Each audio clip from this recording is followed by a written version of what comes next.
The human brain is the most sophisticated operating system known to exist.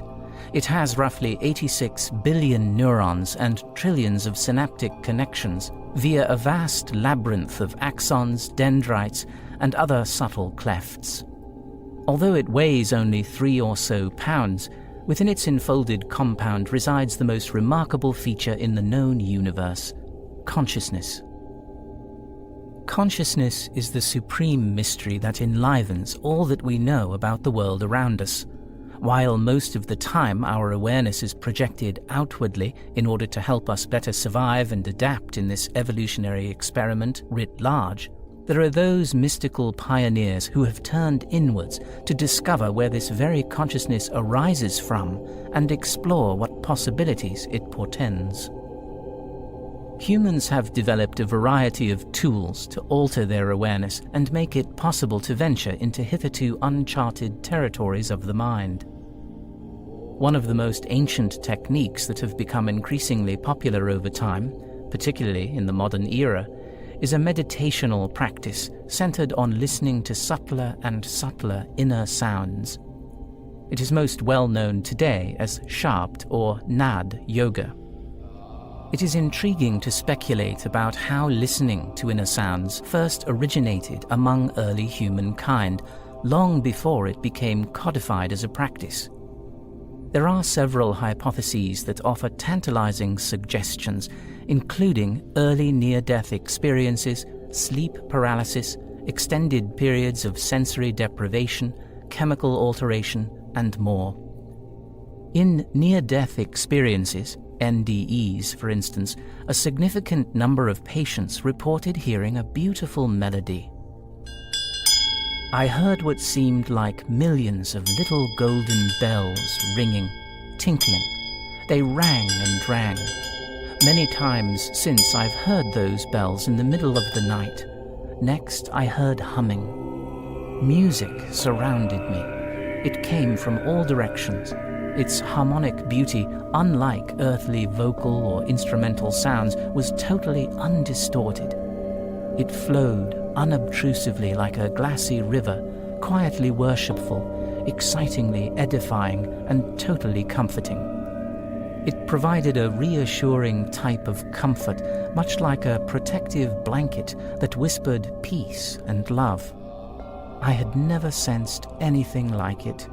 Perhaps angelic would describe it. And then I heard the music. It was a tone so sublimely perfect that remembering it still brings me to tears. I knew then and know now that I was hearing the symphony of angels, the song of the universe, what some have called the music of the spheres. All thoughts melted in its melody, and everything else ceased to be of any importance. Sleep paralysis is often accompanied by a severe feeling of immobility, a numbness where one feels as if frozen.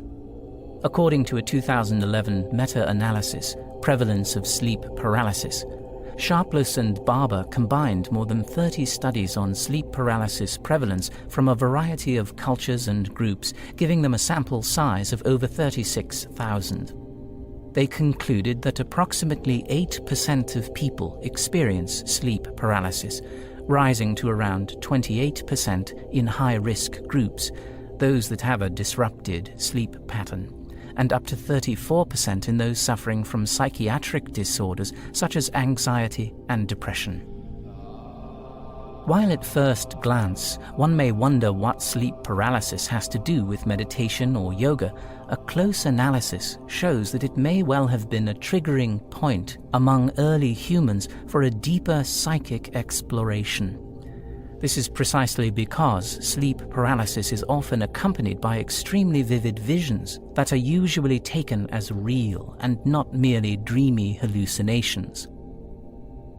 In some sense, every night we sleep, we will undergo varying degrees of sleep paralysis, since it serves as a biochemical way to inhibit our bodily movements while dreaming. As Alina Bradford explains, during rapid eye movement, REM sleep, the brain has vivid dreams, while the muscles of the body are essentially turned off. While sleeping, the muscles are unable to move so that the person won't be able to act out dreams with their body. Sleep paralysis happens when a person wakes up before REM is finished.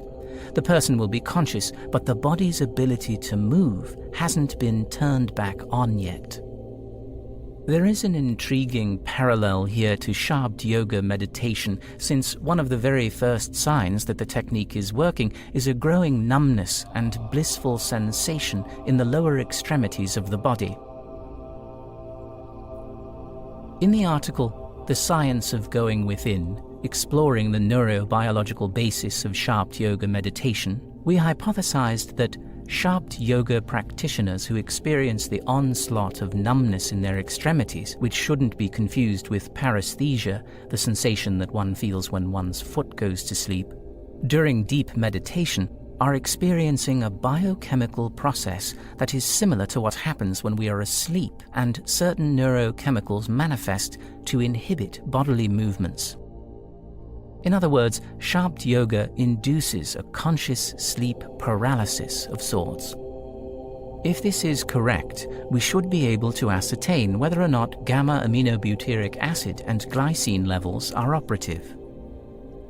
If this hypothesis is true, then it may well be that what happens during sleep paralysis, which occurs randomly and unconsciously, served as a catalytic portal for some to see if they could induce similar experiences consciously while awake. This is not to reduce Shabd yoga meditation merely to biochemistry, but rather to show that the two are not mutually exclusive and may actually correlate in quantifiable ways.